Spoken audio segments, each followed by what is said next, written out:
Hey there, it's Susan Pierce Thompson and welcome to the weekly vlog.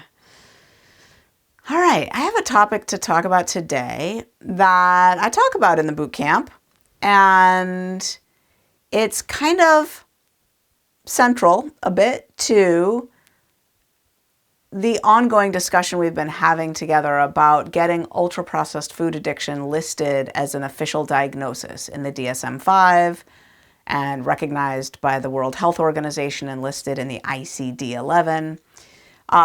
Those efforts are absolutely ongoing. A team led by Ashley Gearhart has submitted a proposal, an application to the DSM-5 to get it included there. It's pending review. We haven't heard back yet. And the committee that's working on the proposal to the ICD-11 is still working on that proposal.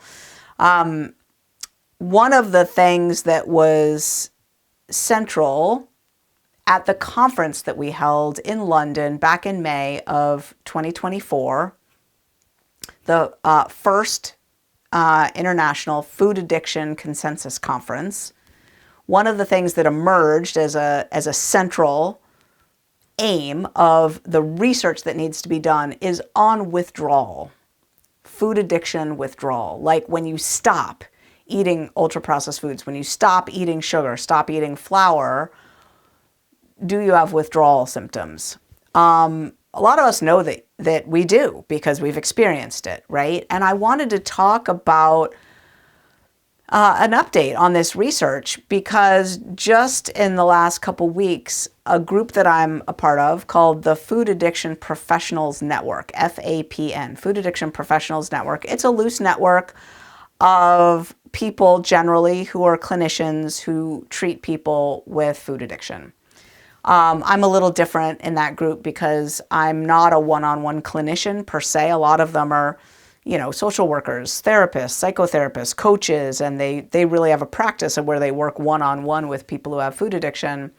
I lead Bright Line Eating, and I work with you all more in a one-to-many format.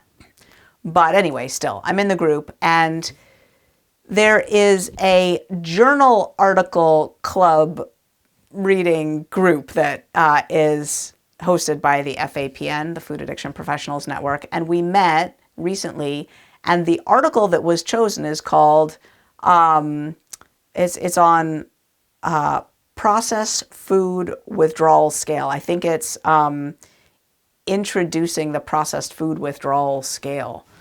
Ashley Gearhart was one of the authors, and it was an old article, old meaning 2018, right? Like not young, not new, not hot off the presses, 2018. And I'd never read it before. I was stunned, like, oh, I didn't know there was a processed food withdrawal scale. And they validated the instrument. So they created a scale with a bunch of questions, roughly 30 or so, and it goes through like symptoms of psychological withdrawal and physiological withdrawal. So let's talk about the two because they're different. Physiological withdrawal is I feel nauseous, I feel jittery, I have a headache, right? I'm shaking, I feel like I have the flu, my body aches, my muscles are aching. Those are physiological symptoms of withdrawal. Can be. I'm not sleeping, right? Those are physiological symptoms. Then there's psychological symptoms. I feel stressed out. I feel depressed. I feel anxious. I'm having a lot of cravings. I'm having a lot of food thoughts. I'm experiencing a lot of distress. It feels like my nerves are jangled because I feel like I can't cope. I feel overwhelmed. Those are psychological symptoms, right? It seems to me that the physiological symptoms are kind of two kinds. One, we could consider acute withdrawal, right? And a lot of people experience this, not everybody. But a lot of people experience flu-like symptoms, headache, muscle aches, shaky, like that in the first, 2, 3, 4, 5, 6, 7 days of ultra-processed food or sugar flour withdrawal. But a longer time course of physiological withdrawal is going to happen as your leptin resistance fades away, as the leptin receptors stop being blocked and leptin is allowed to bind again in the hypothalamus and in the brainstem, and as the dopamine receptors replenish and repopulate in the nucleus accumbens.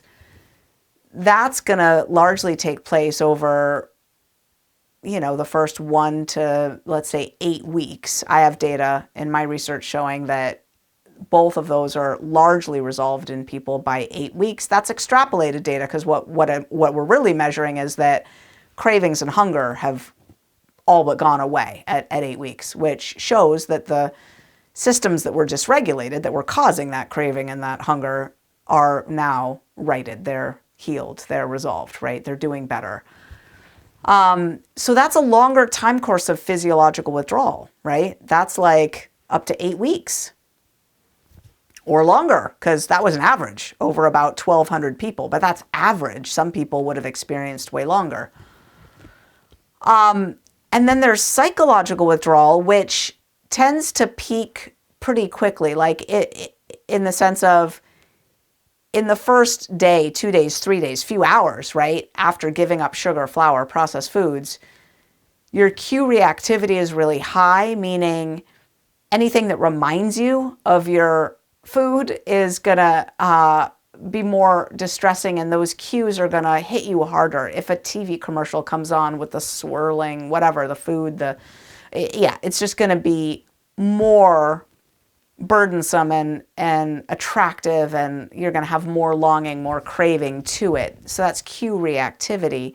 Cue reactivity goes up in early abstinence. Early meaning, I don't know, the first few days, the first couple weeks, like that, right? But that can last longer than just the first couple weeks in some people. And for some people, cue reactivity is high for months. In some people, it's high for a year or two. The time course of psychological withdrawal can be long, really, really long, right? You can have cravings for a long time. Now, if you're not staying fully bright, you keep stoking that engine, and you could experience physical and physiological withdrawal forever, right? You could keep, by intermittently reintroducing the things that are causing the cravings and the hunger and the longing and the yearning and the shaking and the headaches and the nausea and all that, right? But even if you abstain completely, it can legit be a couple years or a few years before it's resolved, right? There are huge individual differences in the time course of the resolution of these types of withdrawal. Generally, what the clinicians on this book study group mentioned was that they see a peak at around 7 days. In the first 7 days, there's a lot of intensity around the withdrawal, and then it really starts to resolve more rapidly in most people. They turn a corner at around 7 days. I think that's helpful to hear. I think that's comforting, right? It's good to know that there's a time horizon there to look forward to. I know that for me, when I was in the worst throes of my food addiction, I could never get 7 days bright in a row. Never. I could get 1 or 2, usually not more than that. And once I got 6, but never more than 7. And so what's important about these withdrawal symptoms is that seeking relief from them can drive us back to the food early on, right? So getting through that first week is really, really critical. It's really, really critical. It's a big deal that those of us in that professional group discussed this article, because some of us are really looking to fill this gap in the literature, the scientific literature, to put out some good studies using this validated scale on what people actually experience in terms of food addiction withdrawal, right? Studies with a control group, studies with daily measurements and careful controlling of things like caffeine intake or caffeine cessation, right? Because no fair saying you have a headache and calling that food addiction withdrawal when you're also just stopping caffeine at the same time. Well, that headache might be because you just stopped drinking coffee, right? So we need scientists who are doing rigorous research. And I would really like to be in that group doing that study. I think that our Bright Line Eating community could really lend itself to doing this study really well. Because we've got a lot of people coming through that are stopping sugar, flour, processed foods like abruptly, and we could be asking them to take a scale like this. So right now I'm writing up 2 papers for submission to the journal Frontiers in Psychiatry. They're doing a special issue on ultra-processed food addiction, and I've got 2 papers to submit to it, so I'm really excited about that. And we are retooling our research program so that everyone who comes into the boot camp at any time of the year can be included in our boot camp research if they want to be. It's always voluntary, consensual and voluntary, and people can stop at any time and so forth. But I suspect sometime in 2025, we will look to participating in some kind of withdrawal study. I have a research colleague named Tosca who is working on a withdrawal study as well. And she's going to be pulling from a Facebook group where people have food addiction issues potentially and are always trying to diet and stuff like that. There's a whole different Facebook group. I don't know what group it is, but she said there's a group where she thinks that she could entice people to try a protocol for a couple weeks, promise them that they would lose some weight, and get a bunch of people to eat like we do here in Bright Line Eating and get them to stop sugar and flour and get them to measure the right things. So that would be great. Yeah. So anyway, I just wanted to update you. If you're starting Bright Line Eating or you've tried Bright Line Eating before and you're experiencing withdrawal symptoms, or you did experience withdrawal symptoms and maybe they led you back to the food, just know that withdrawal passes. It really does. It resolves. It passes. It's temporary. And when we keep that in the forefront of our mind, it's just a lot easier to get through a hardship if you know it's temporary, right? You know there's a light at the end of the tunnel, and you can have every faith that you will feel bright and free pretty darn soon if you just hang in there. So that's the weekly vlog. I'll see you next week.